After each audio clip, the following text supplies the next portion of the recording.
Coming up on Magical Medical Tour with my co-host, Dr. Glenn Woolman, and special guest, Jean Campbell, an expert board-certified trainer, educator, and practitioner of psychodrama and group psychotherapy. Join us as we learn what psychodrama is, how it is different from psychotherapy, how we could adapt this for a healthier, balanced lifestyle. This and more coming up next on Magical Medical Tour.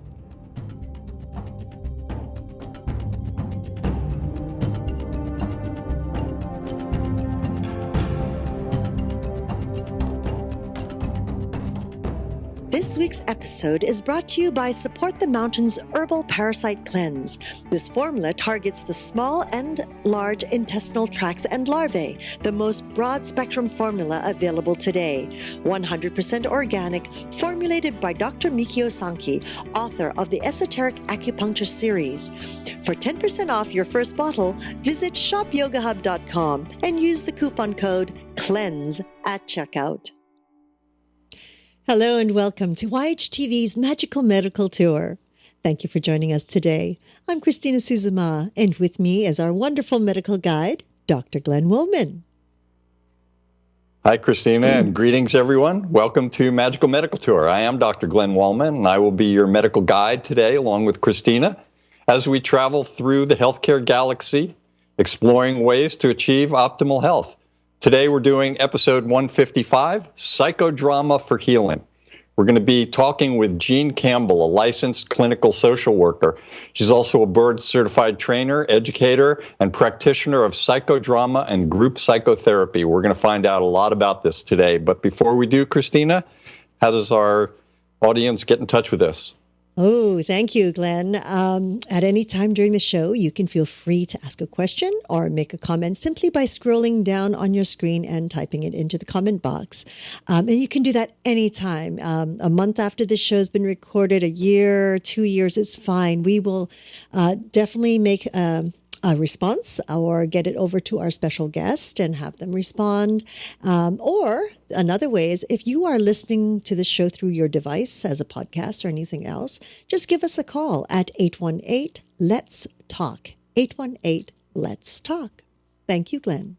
Oh, you're quite welcome. So I think we have so much to talk about today, and I could spend a long time just telling all of the credentials of Jean Campbell, but let's just introduce her and let her tell us some of these things. Greetings, Jean. Hey, how are you? Thanks for having me. Oh, it's great. We're happy to have you here. I know we've been trying to get you for a long time, so this is quite an honor for us. Yes, thank you so much for joining us, Jean. Finally got you on the show. Yes, I'm excited. Thank you. Yeah, so Jean, as the medical guide, I usually like to tell our audience where we're going to go today. So basically, we're going to spend a few minutes looking at your path. I always look for paths because I'm a medical guide. And we want to know your path, and then we want to talk a little bit about the training that is required to become what you are. And then we're going to get into the heart of the problem and talk about psychodrama, what it is, how it's used, and what it can be used for. Does that sound okay with you? Sounds great. Excellent. So we always try and figure out, what brought someone to become a healer and a teacher like you are. So give us just a brief line on what your path was to get you here today. Well, I started doing psychodrama in 1988, and I went to it originally for my own healing. I had grown up in an alcoholic household and had been participating in some recovery meetings related to that, and started talking to a couple of people about this thing called psychodrama. I'd never heard of it, and I got invited to a workshop that one of my friends was going to consistently once a month, and I went, and I was hooked from the minute I walked in the room. It just spoke to me. It got me to places that my left brain would never have allowed me to get to. And within 4 years, I started training in it because, as my therapist at the time said, people come to you all the time and ask for your help. You might as well get paid for it. So that's really what started me on my journey, was my own personal healing, which I think happens for a lot of practitioners. We pursue a particular line of work and or a particular line of healing, and something speaks to us in that respect, and we just keep going. So I agree with that. I see that a lot in medical school also, the different very much people. so. Yeah, each person goes into their different specialty. And I see it a lot with psychoanalysis and a number of different healing modalities where people get like that. So it's always something that, promotes a process. And it's interesting that different things happen for different people, and I like the fact that this happened to you instantly. That's a great story. What kind of training is needed to become what you are? This is for people that basically are thinking about becoming a psychodramatist or a teacher of psychodramatists. Yeah. So what's the training involved? Well, the first thing that I did, in addition to doing my own personal work, is in order to be a psychodramatist, you have to have a master's degree. So I decided to go get a social work degree. I had been working in business for quite a few years, and as I like to say, it was feeding my 401k, but it wasn't feeding my soul. And so I went to get a master's as a social worker at Fordham in New York, and continued with my psychodrama training during that time. And that in New York at the time was a 2-year process, and interestingly enough, nowadays you have to do your internship after you finish school. When I was in school, and thank goodness I was, because I don't know if I would have done it if it weren't this way, I actually did my internship while I was in graduate school. So wow. When I was in my final semester at Fordham, I took my licensure exam, and so when they handed me my diploma, I was actually licensed, which is amazing. It's quite a different process now.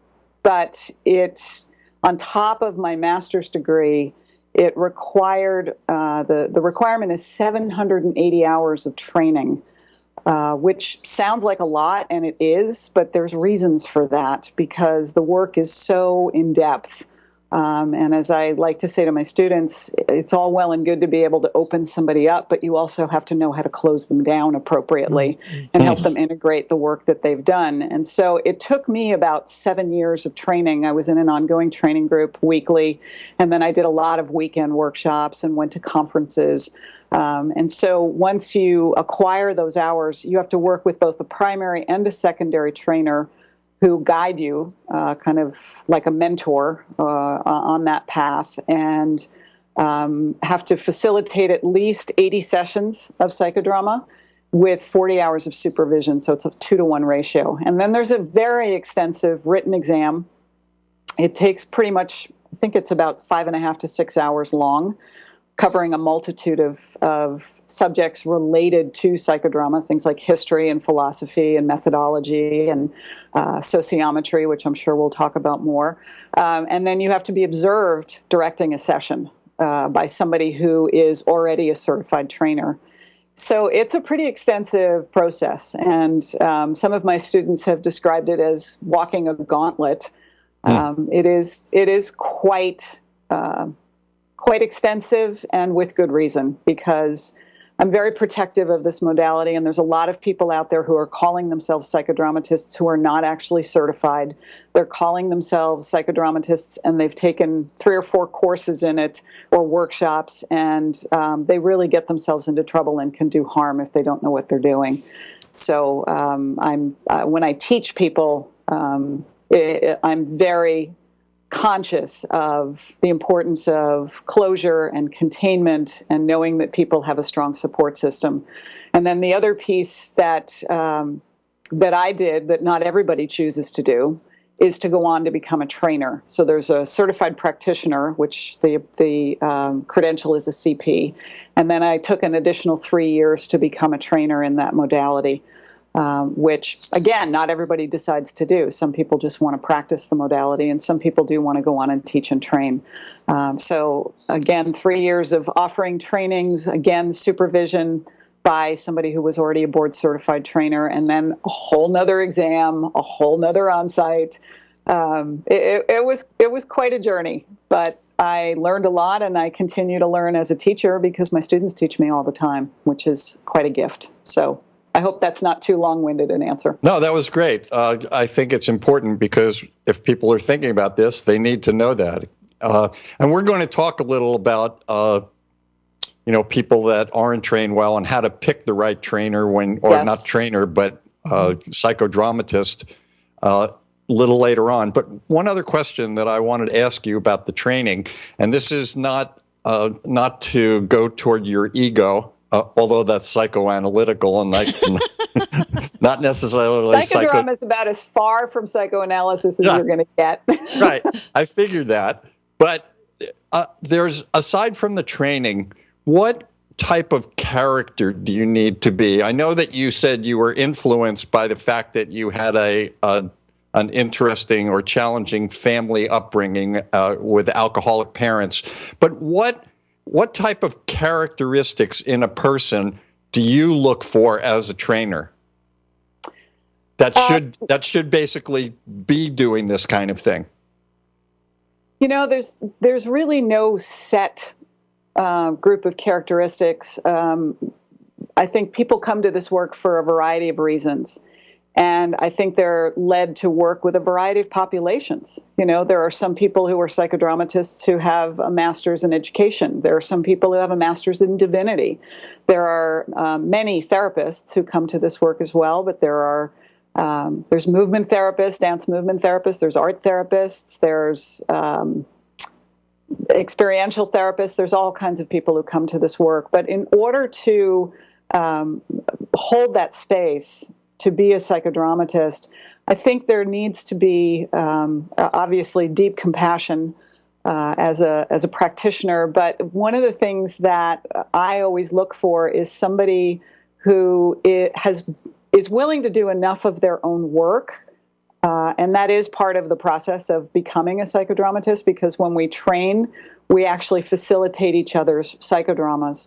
But there needs to be a deep willingness to look at one's own work, so that, I can speak from my own experience, so that when I'm facilitating somebody else's drama, and the term we use is director, the language is quite dramatic. The person whose piece it is called a protagonist, and the person who's directing it is called a director. But I have to be willing to go deep enough into my own work, in my own safe places, so that when I'm directing somebody else, the drama is completely about them. I don't have an agenda. I don't have a place that I'm determined that we're going to get to. The whole goal is to follow them in their healing. Now, I'm meant to be kind of a shepherd and kind of, what's the word I'm looking for? Herding somebody in a certain direction, H-E-R-D, herding them in a certain direction, or helping them balance how deeply they're going to go in versus how much containment they have. Sometimes people want to get the drama done all at once, and that's not going to serve them. But I continue to do my own work, because if I don't, then the expression that I like to use is I'm going to bleed all over the session, and that's not going to help anybody who's a protagonist or the group. It also does require somebody who has enough of a sense of being able to multitask, if you will, because psychodrama typically, not always, it is done in individual sessions, but more often than not, it's done in a group setting. And so the capacity to be able to track a lot of different things and a lot of different people all at the same time comes in handy. I have a good friend in New York who's a psychodramatist, and he always says the hypervigilance I had in my family growing up really serves me, because I can notice a lot of things all at once. The other thing is that I think is a journey as a psychodrama director. And I will say not everybody who learns to direct is going to want to go on and get certified, and that's okay. And we can talk more about that in terms of training as well. But one of the things that has become so important, and I focus a lot of time with my students on, is that as director, I don't have all the answers.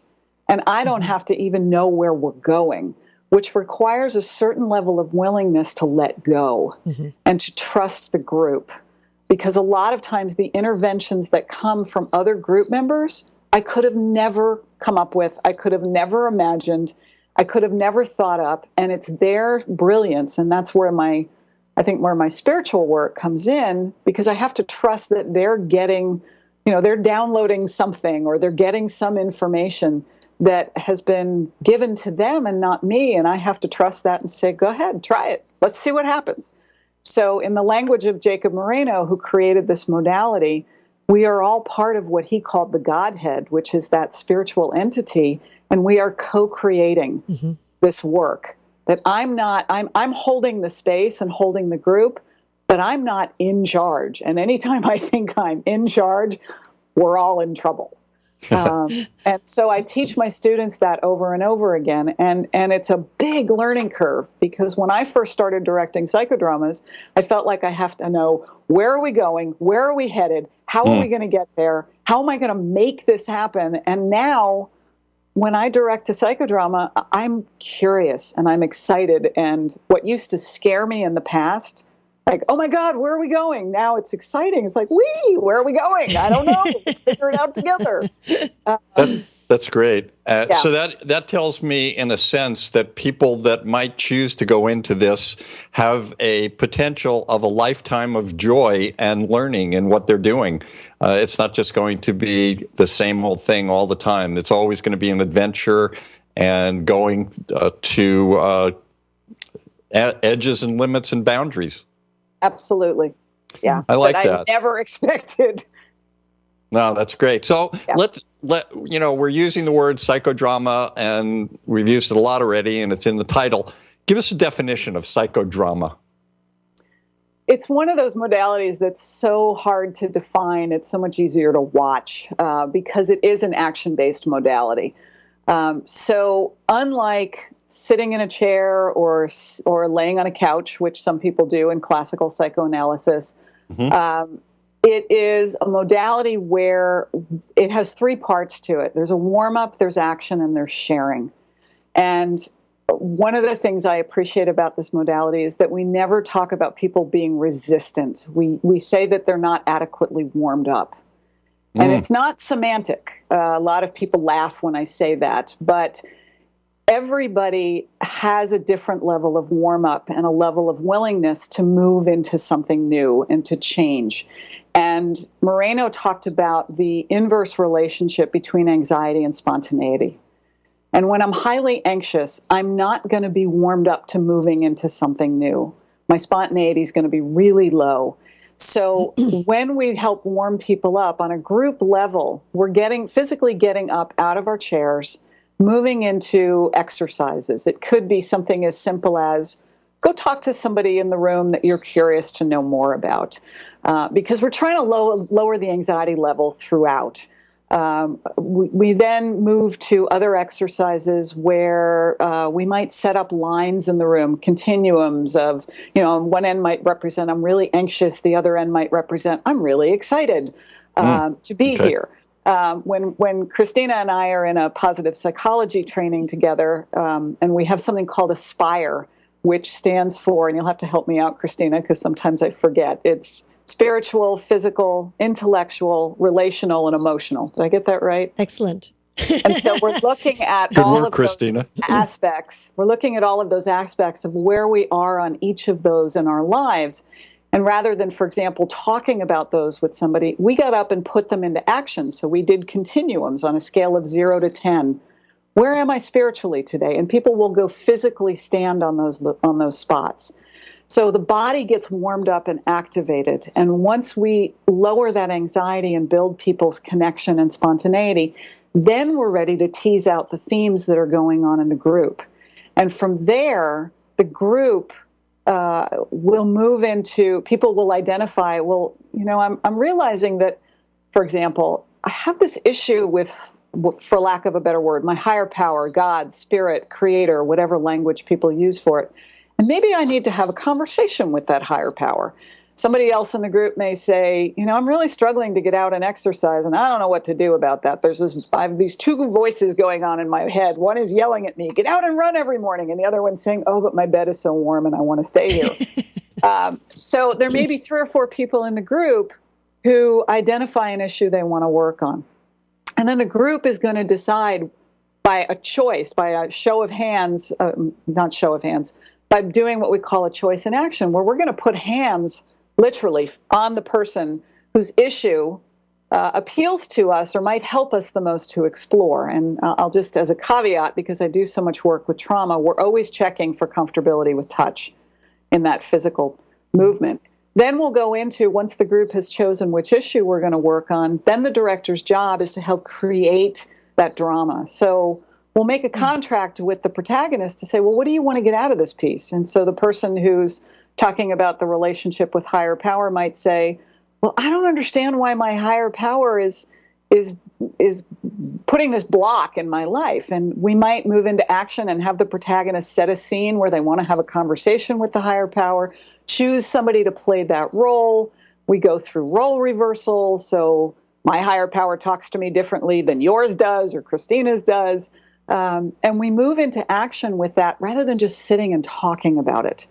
And we get so much action insight. So, for example, if I reverse roles and step into my higher power, some interesting things might come out of my mouth in that role. And then I get to reverse back and hear my higher power say things for me. And I might end up in an argument with my higher power, or I might be willing to accept what he or she or it has said to me. And there's some kind of shift that happens inside of me as a result of that. And then once we've reached the kind of the culmination of what we're trying to get out of that piece, we'd move into closure and then sharing of it. And the person who played the higher power might want to share something with me that they didn't get to say or do in the role. And everybody in the group gets to share to identify what has happened in that session. Somebody else might say, gosh, I never thought it was okay to get angry at my higher power. I've never done that. You've completely shifted my spiritual life. I'm now going to get pissed at God. So in that three-part process, there is an opportunity for everybody to have some insight, not just the one person whose drama that we've chosen. And by doing it in action, rather than just talking about it, it allows for deeper insight. It allows for everybody to have a potential shift inside of them. And it allows for deeper connection within the group because we've all ended up revealing things about ourselves that we might not typically reveal just by talking about things. And for your viewers, there's a lot of psychodrama video out there on the internet. I mean, people like Tion Dayton, who's a colleague of mine, who's done a lot of video about psychodrama. I have a TED Talk on my website at theactioninstitute.com where we demonstrated what psychodrama looks like. Because it's so hard to describe, it's actually better to be able to watch it. But I wish I'd started by saying, in a nutshell, it's a way to use action to get deeper insight into issues that I might be having historically, currently, or even moving into the future to practice new behavior, for example. And it's a way to work with a group that helps engage everybody in that process, and we all get to work while we're doing it. So that's a long-winded answer. I thought it was great, though. It gave me a whole picture of the process. I actually wanted to get up and warm up and do some things. Is there a background theory of psychodrama that relates to how the therapeutic process works with health and illness? Well, Moreno has his own philosophy, and Jacob Moreno was actually a physician. So, mind you, we didn't have the advances in those days that we do now to be able to understand how the psychotherapeutic process is affecting the body. So I wouldn't say there is anything specific that I know of that can speak to health and wellness along those lines, but I think what Moreno discovered a very long time ago is he really did look at the body, because when you think about spontaneity and creativity, there's an activation in the body that goes along with that. When you look at the difference in how the body operates, even in terms of somebody's posture, when they're low in their level of creativity and spontaneity, the body tends to fold inward, and people tend to be more in an anxious or a depressed place. Whereas when people are activated in that, the body sits up and it's more open and inviting. So he did a lot of work with psychotic patients. Early on, he actually started a hospital in Beacon, New York, which was an institute, a training institute, but it was a hospital for psychotics because in those days, medication just was not as effective as it is now. I mean, in those days, they just kind of put psychotics in the hospital and wrote them off. And he worked with people using psychodrama and entered into their world, their psychotic world, and actually would help them heal. And I think he'd be so excited by the medical advances we have now to be able to see things like how the work affects people. If you look at fMRI readings, for example, to see the shifts in the body. So Right. I'm kind of struggling to answer your question, Glenn, but I'd love to hear more about what you're trying to get at by asking it so that I can maybe answer it better. I think you answered it enough for the moment, and probably over the rest of our talk, we'll come to some other understandings of it. Okay. Is it always a group, or is it sometimes one-on-one? It is done one-on-one, and when there are multiple roles in a psychodrama, you just have the protagonist move into each of those roles. I've done many individual sessions with people. One of the other important things to know about this modality is that people can play parts of themselves. We call that an intrapsychic piece. They can also do what's called a transpersonal piece, where they're stepping into the role of God. So in the individual sessions, people might identify parts of themselves. For example, like if you think about that so-called angel and devil on either shoulder, and we'll just have them set up chairs to represent different parts of self, and they can have an internal dialogue by going back and forth between those two voices within themselves. I've done that many times with people, and frankly, when I've had decisions of my own to make, I've often set up two chairs and just had a dialogue between those two parts of myself. Oh, nice. I was going to ask you about whether or not at some point people can go home and practice things on their own, or does it always have to be with a facilitator in a setting? It's a little tricky doing it on their own because it can bring up some pretty deep emotion. And if they go to that deep place, I'd like to think that they can have somebody on the other end of the phone or somebody in the room who can help with that containment. The thing about this modality that is so wonderful, but I also say as a caution, is that because we're going so deep into the unconscious, it can bring up things that people don't expect, and thus the need for deep training when you're facilitating people doing it. And I don't say that to scare people, I say it to caution them. I mean, I have enough training. I've been doing this work for 29 years now. I have enough training and experience that I know when to stop and to pick up the phone and to call a colleague of mine and say, hey, can you be on the other end of the phone with me when I do this? Or can you, I've done Skype sessions with colleagues. I had to make a big decision recently, and I have a dear colleague who's a psychodramatist in New York, actually, that Christina knows. And she was on a Skype session with me as I explored multiple options. I just set up spots in the room. I was trying to make a decision about which direction to go on a certain issue in my life, and I tried them one at a time, but she was on the phone with me saying, okay, well, let's move on to the next one, or is there anything else you need to say from this one? And so just having that guide and that container and not having to be in charge, because when I'm in charge, I'm in the left side of my brain.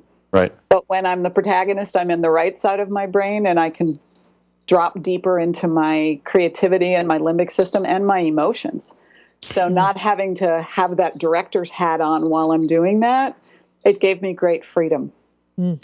Nice. You talk about spontaneity a lot, and I'm wondering, that seems to be a key to all of this. Is when I'm hearing you say spontaneity, what's happening in my mind is that it's really breaking through an inhibitory system that allows something to come out. Am I close on that?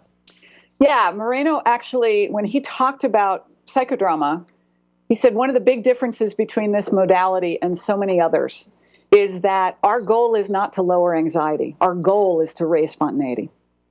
And he defined spontaneity as the ability to come up with a new role or response to an old situation, or an adequate role or response to a new one.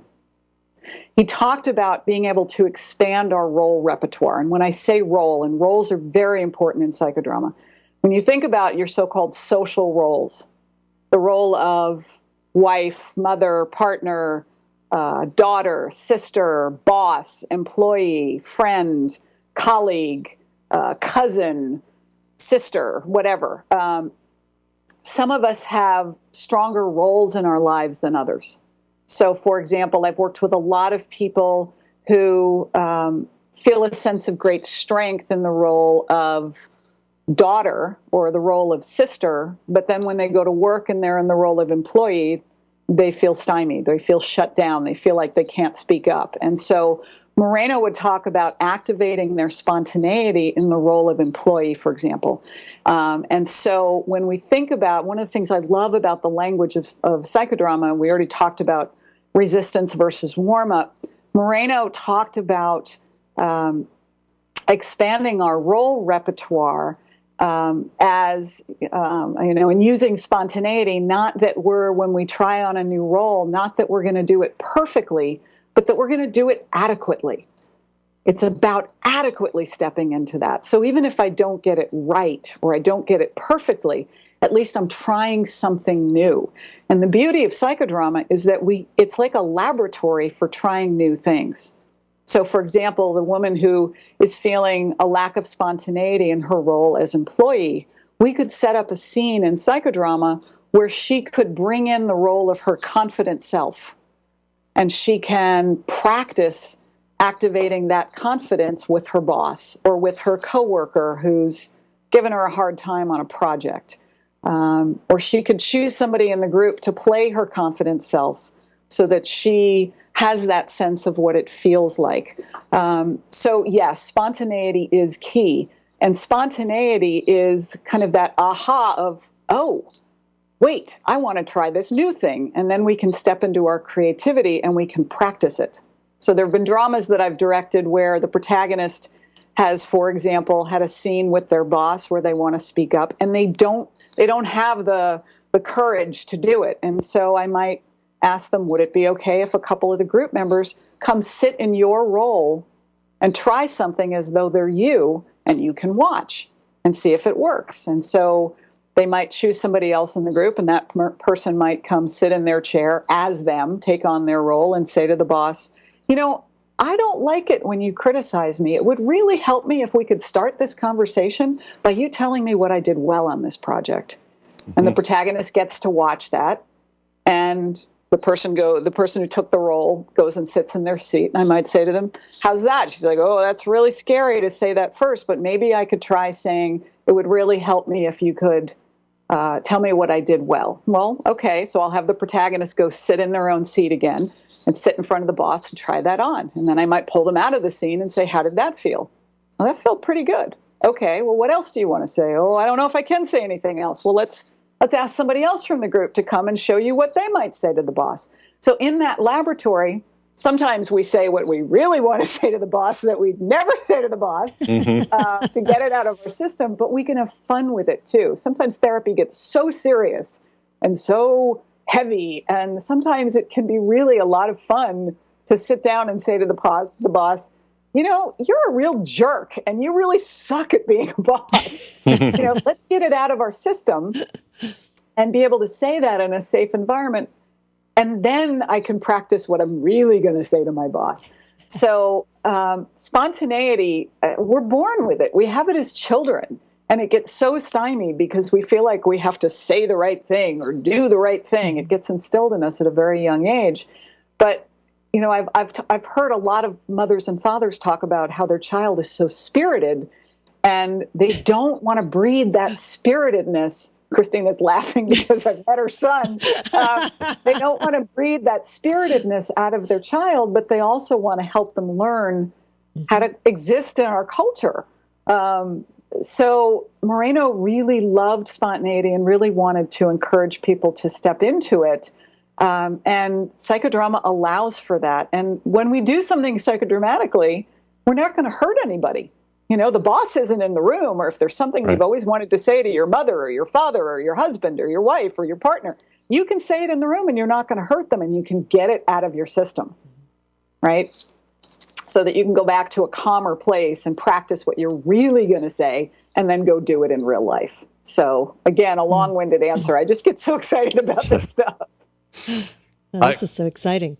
Yeah, it is. I have to tell you, Jean, as you're speaking, it brings up so many fond memories I have as I was learning to be an actor.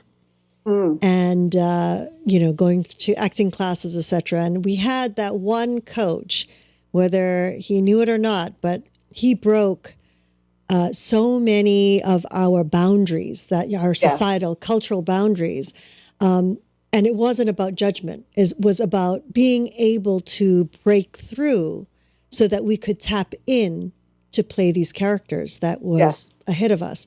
Yes. And so as you're speaking, my inside is just laughing and having a wild time going, oh, how fun, because it is fun. There was a time where I was raised where you don't show this, you don't show that, have a certain etiquette, and this is the way you are, right? Yes. And to be able to break all those boundaries was such a relief, and just come and play in life. Right. And take on roles that you would never expect yourself to be able to play. Like, I love playing a total jerk in psychodrama because I get to play it to the hilt. I get, I'm refraining from using an expletive, but I get to play just the worst person on the planet. And it actually helps the protagonist because it places on them what we call a role demand, where it's like poking at somebody and they have to respond. And if I play the role to the hilt, it gives them the opportunity to activate their spontaneity and tell me off in that role. We say it's being in service of the protagonist because it gives them the opportunity to release the energy that they've been holding on to. And actors get to do that all the time. I mean, you get to step into the role of somebody you'd never get to play. And Moreno loved the theater. He went to the theater all the time. And what really activated his, in the forming years of this modality, two of the things that really activated him to move into creating this was, one, when he went to the theater, he had the aha of saying, gosh, I'm having such a powerful catharsis watching this theater production. What would it be like if we told our own stories? And that was really part of the genesis of this modality. But the other thing is he used to watch children playing in the park in Vienna. And he would watch their spontaneity and their creativity and the stories they were making up and the roles they would take on completely spontaneously. Well, I'm the king. No, you're not. I'm the queen. Children just do this naturally. And so what I'm hearing is that your acting teacher found a way, or your coach found a way to reactivate that childlike energy inside of you and give you permission to jump into a role that you don't normally get to play in life. And I think, frankly, Christina, that's why some people go into acting. Oh, absolutely. Absolutely. But I will say, as an aside, and I've worked with actors over the years, and I've also worked with some acting teachers and coaches. Some acting teachers open people wide up, and they don't know how to close them down, and they do great damage. Yes, absolutely. And so, if you're looking to train in acting, make sure you work with a coach or a teacher who knows how to balance those two, who can help you step into the role, but who also knows how to help you get out of it. Because I've worked with some actors who ended up really struggling because they were playing a particularly dark role. I mean, I always think of Heath Ledger. Oh, yes. He didn't get out of the role of the Joker, and I think, frankly, that's part of what led to his demise, is that it was too dark a role and he didn't know what to do to get out. Yeah. So that's the importance of training, not only as an acting teacher or a coach, and the necessity for doing your own work, but also the training if you're going to be an experiential therapist or a psychodrama therapist or psychodrama facilitator. Well, I can see Jean working on a set. We haven't talked about sociometry before, but which I can comment on in a moment. But I've always thought I would be a really good casting director, because sociometry is the science and the art of being able to facilitate exercises and be able to really take in the whole gestalt, if you will, of an organization or a group, and to be able to see how people are connecting or not connecting, to help facilitate them getting along better, to help facilitate sussing out those transferences that are in the room that nobody wants to talk about. And so often when we direct a psychodrama, we choose people to play different roles. And as a sociometrist, I can often tell you when the protagonist says, oh, well, I want to work on this today. I can often tell you, oh, well, she's going to choose this person to play their mother and that person to play their father and this person to play her husband, because I know the connections that are going on in the group. And I know who, often people are really good at playing heavy roles and they can hold that role but still have a level of safety. And so I know that, oh, that's the person who's going to get chosen to play this role because they can play it to the hilt. They're safe enough. And at the end of the drama, they can come back to being themselves. And the protagonist will get what they need out of that. So I've often thought, yeah, I would be a very good casting director as a result of that. I can really feel the energy and whether people are going to connect or not. The so-called chemistry they talk about on the set. Or the non-chemistry that you want. Or the non-chemistry. Yeah. I think, oh my God, if they just had a sociometrist in the casting room, they would have known these two people are never going to work well together. Psychodrama is good for many different things. And on your website, which I recommend everyone go to, you had mentioned that before. You want to mention the name of it again? theactioninstitute.com. Right. It talks about how it's good for addictions, trauma recovery, mental issues, and somatic psychotherapy. Clearly, all of these are very important, but I would like to focus a little bit on somatic psychotherapy. And the reason I think that's important, we do a lot of work in addiction and trauma recovery, things like that. But I've seen some very important examples of people throughout my career, both family, friends, and clients and patients, that have at one point started out by going to the doctor saying, I have a stomach ache, and they do tests on them and find out there's nothing. So they eventually say, oh, it's all in your head. They used to call it, it's psychosomatic, but that meant you're crazy in a way, and just here's some Valium or here's something to relax. And it would continue to go on.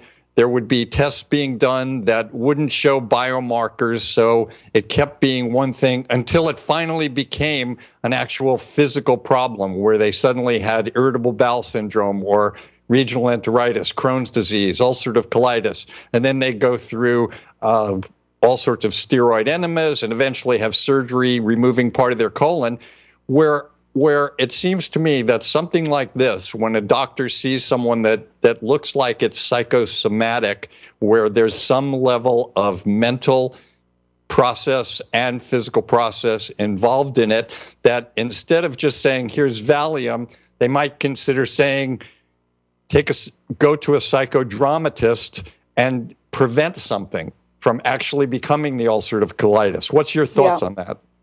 I totally agree with you. I mean, I'm also trained as a psychodramatic body worker, and that modality combines psychodrama with somatic release work, and it's based in Chinese medicine. It was created by one of my mentors, a woman named Susan Aaron, who's up in Toronto. And the beauty of looking at it from an energetic standpoint is, and the Chinese medicine, and Christina can vouch for this, Chinese medicine's been around for, over 5,000 years at this point. And when I talk about Chinese medicine, I'm talking about things like acupuncture and shiatsu. And we know that through Chinese medicine, we know that energy gets trapped in the body. And when we're talking about it from a trauma perspective, that energy, we are energetic beings. And I've said this over and over again, you can't heal trauma by talking, because it happens on a physical level. It happens on a somatic level. And when that energy gets trapped in the body, whether you're using psychodrama, psychodramatic body work, somatic experiencing, which I'm also training in, EMDR, the energy's got to move. And if the energy doesn't move, I would agree with you that it often will then pool in a particular area of the body that's trying to call attention to an emotional or spiritual issue that needs to be attended to.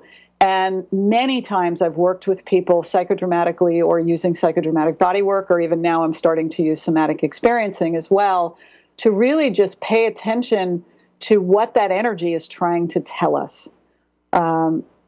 and to track that and to follow it, to allow it to discharge safely. So it's almost like putting in, I always think of after surgery, there's a drainage, right? I mean, you can speak to that much more than I can, certainly as a physician, but there's fluid that needs to drain out of the body. I think of this kind of work as energetic drainage. And if you don't drain it properly, if the drainage doesn't happen properly, you get an infection. And this is like an emotional or a spiritual infection.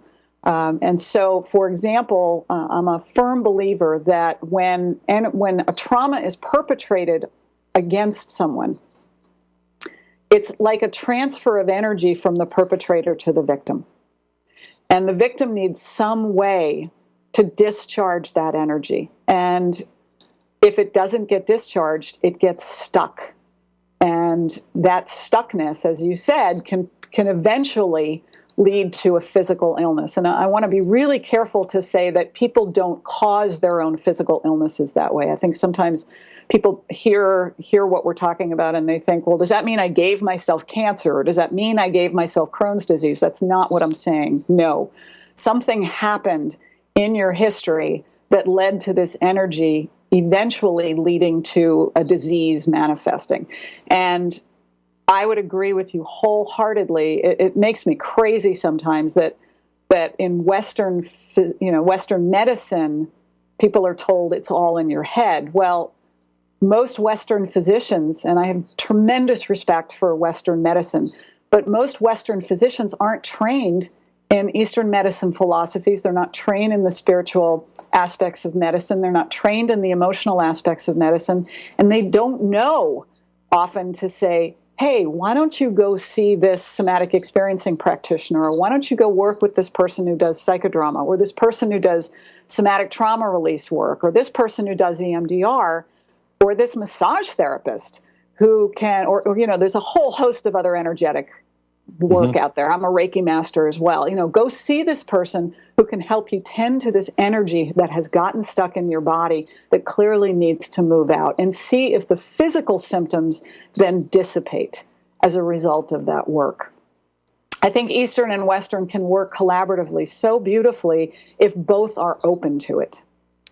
You talk about Chinese medicine, and in psychodrama, you talk about meridians. Are you using the same meridians that traditional Chinese medicine, Asian medicine talks about? Absolutely. And I want to be, I just want to educate you and your listeners that psychodrama and psychodramatic bodywork are two different modalities. Susan Aaron had been trained in psychodrama up in Toronto. She's a Canadian director, is the certification that they use in Canada, a director of psychodrama. And she's also a massage therapist. And she started to see how, while psychodrama can be very effective in helping people shift, that often the deeper somatic piece of that was not being tended to. And again, every practitioner is different. Some people direct very classically in psychodrama, and they're not using a lot of somatic work. They're not using a lot of touch. Because I was trained by Susan, in addition to some terrific psychodrama training that I got from all the trainers I worked with over the years who taught me classically, I do combine the somatic piece. And it is the same kind of modality that Chinese medicine practitioners would be using. Yes, classical Chinese medicine, working with meridians, the gallbladder meridian, the small intestine meridian, the triple warmer, triple burner, triple heater meridian, those same kinds of meridians, yeah.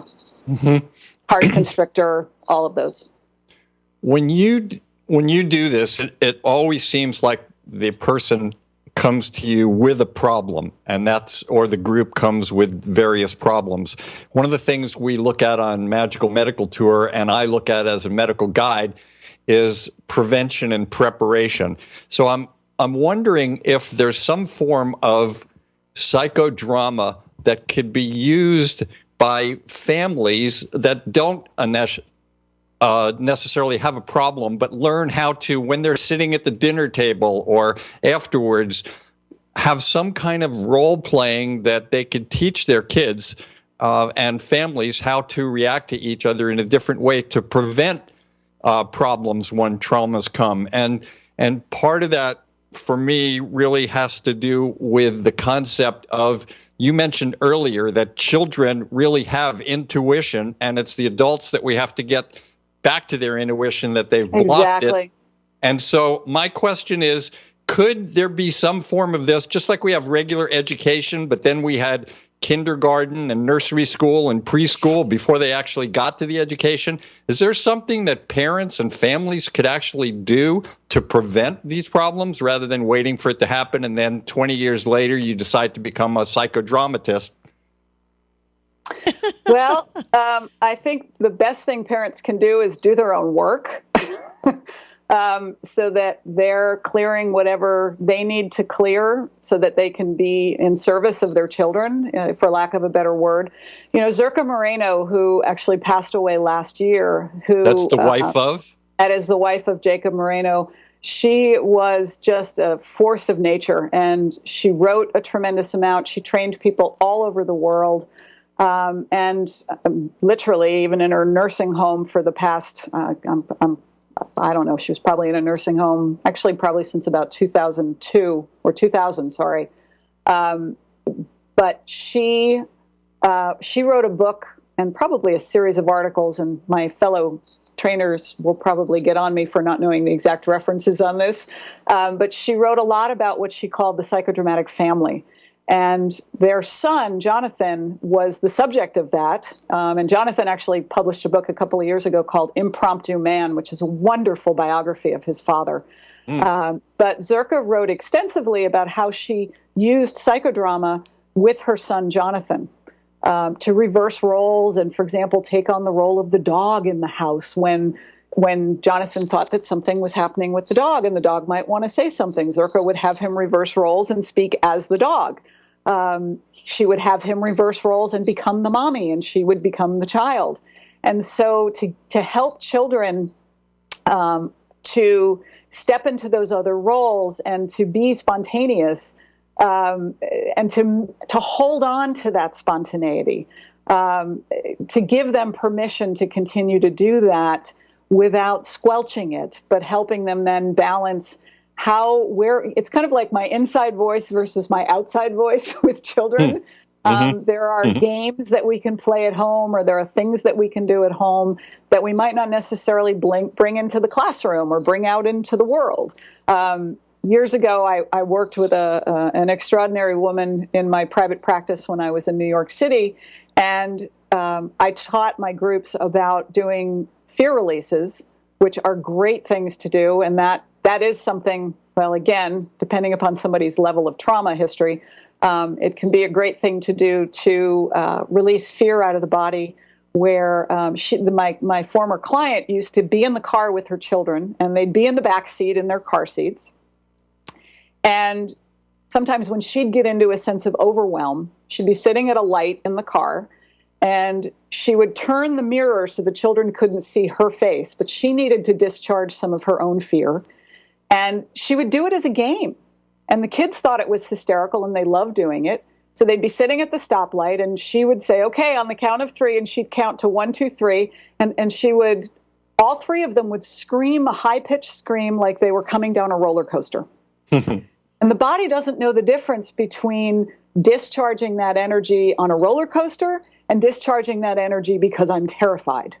And so she would get the fear out of her body, or that sense of overwhelm out of her body, and the children would think it was hysterical, and they could scream and not have to worry about their inside voice. And it would be a great game that they got to play with mommy. And then she'd say, okay, let's do it again. And depending upon how long the light was, they'd scream again. And then, okay, we're done screaming. And, she'd put the car back in the park and they'd drive off and the light would change.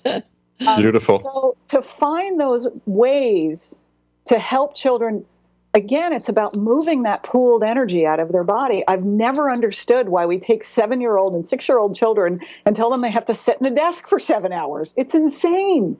Right. Get them up and moving. And, there's colleagues of mine who use psychodrama extensively in classroom settings because children need to move. They need to express that energy. And if we can get them up and moving in classrooms and allow them to step into that spontaneity instead of memorizing things by rote and knowing the answer to things, it continues to allow them to activate their spontaneity. A lot of parents I've worked with over the years, another thing I could say that would help families and help parents is actually play with your children. Do plays, work with puppets, play with puppets. Give children the opportunity to step into other roles. Let them reverse roles with you. If your children have to make a decision about what we're doing today for fun, have them reverse roles and become the mommy. Well, today we're going to do this. Okay, great. Let's do that. And, maybe as the child, they say, well, mommy, I don't want to do that.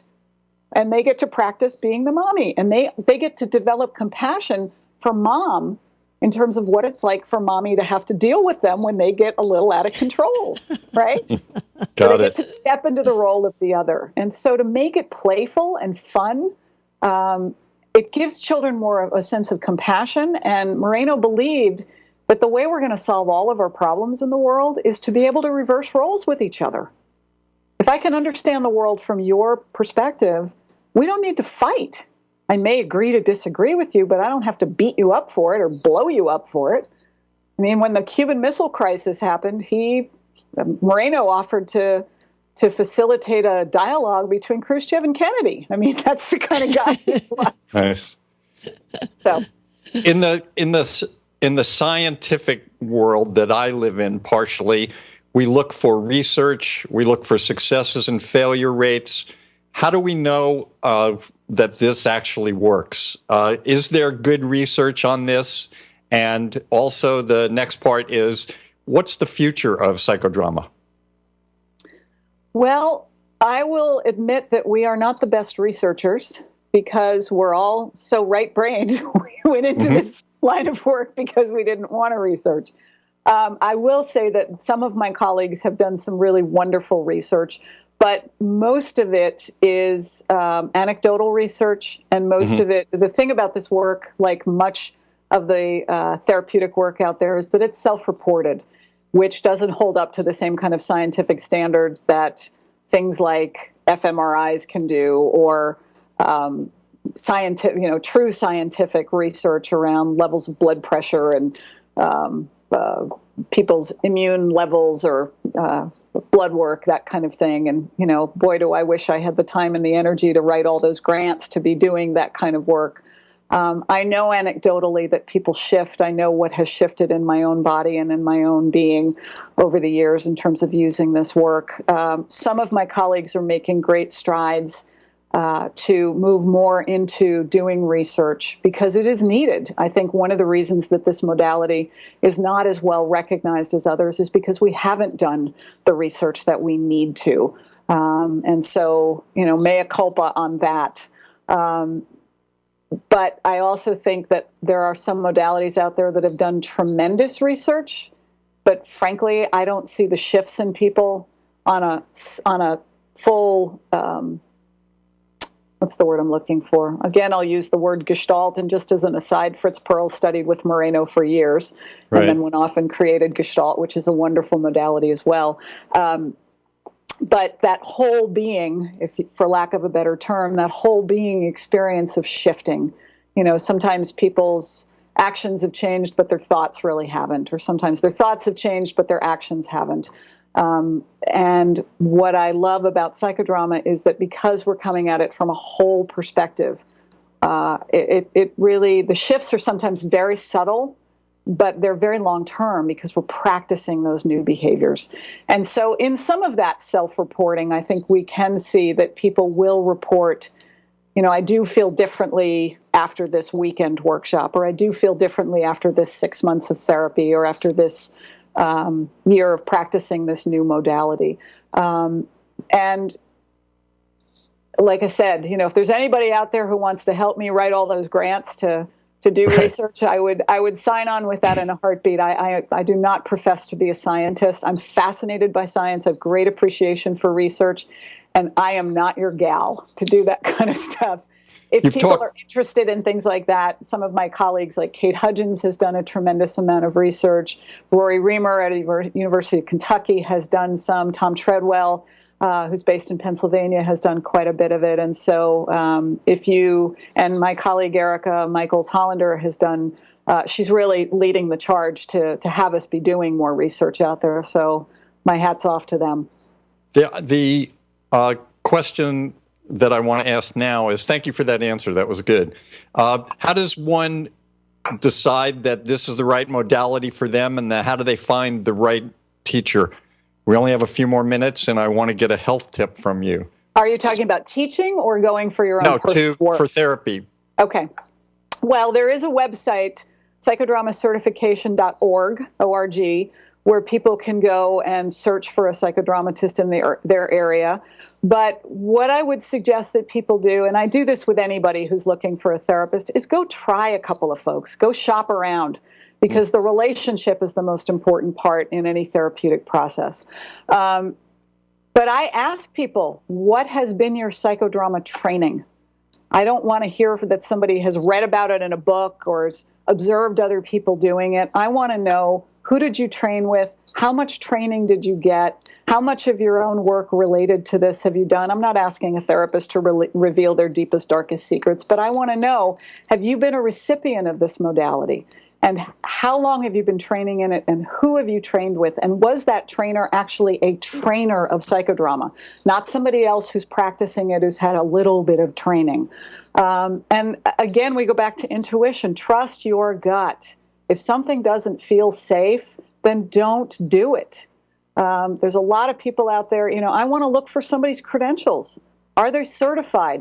There's another certification, a certified experiential therapist, which you don't need a master's degree to get. It's the American Society of Experiential Therapy. And some of the people who are certified, and the certification is CET, Certified Experiential Therapist, some of those people have done extensive training. They don't ever want to become a psychodramatist. Maybe they don't want to get a master's degree. Maybe they're an addictions counselor. But they're really wonderful practitioners.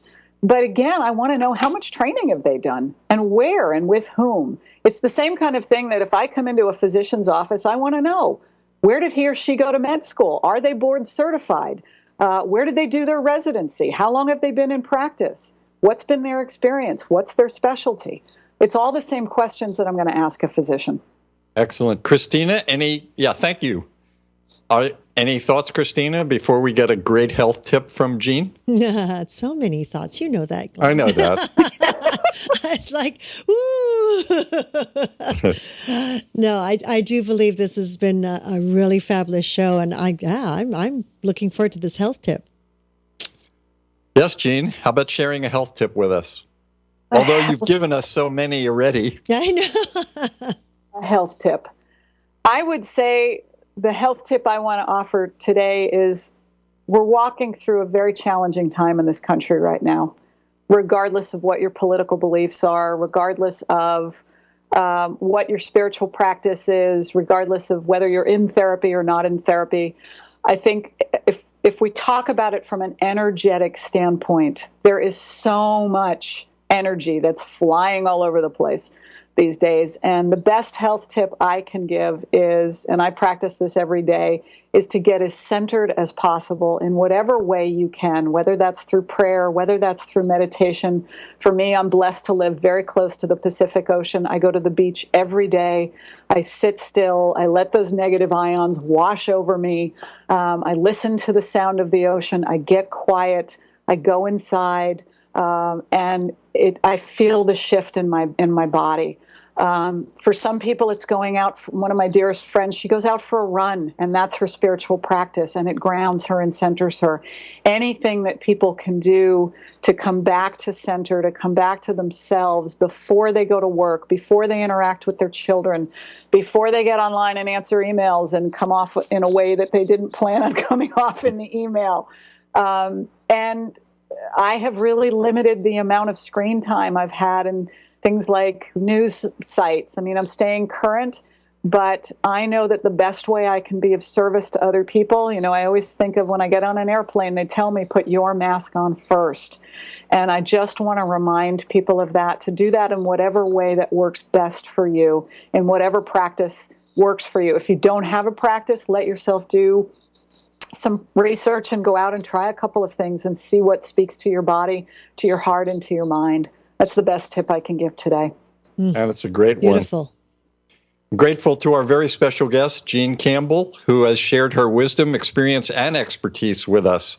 I'd like to also thank my teachers and all of my healers in keeping me on my journey, thanking Yoga Hub and Christina and Segovia and all those that are working with us and all of our audience.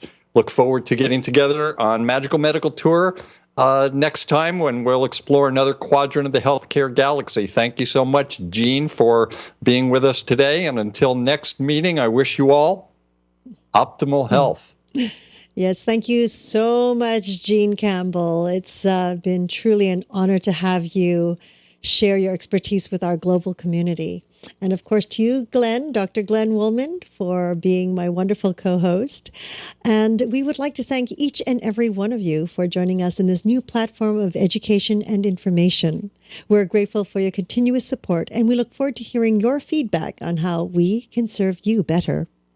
You can connect with Dr. Glenn Woolman through his website, glennwoolman.com, where we do encourage you to learn about his Metaphor Square Breath.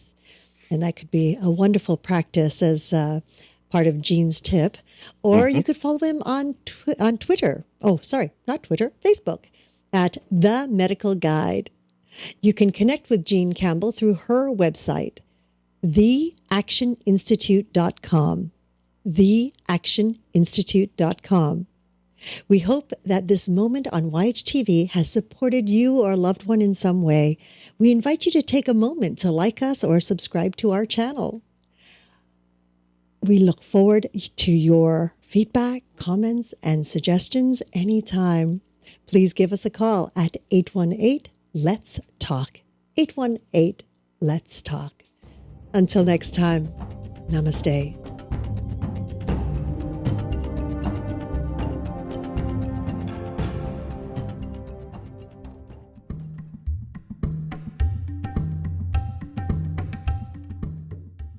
Chronic pain, it turns out, has very little to do and very little correlation with tissue damage. And it has more to do with the brain mishandling the information, either because of some genetic predisposition to pain or some early life predisposition to pain or psychosocial issues. The chronic pain is more associated with brain phenomenon than peripheral phenomenon. Now, there are obviously exceptions, and that is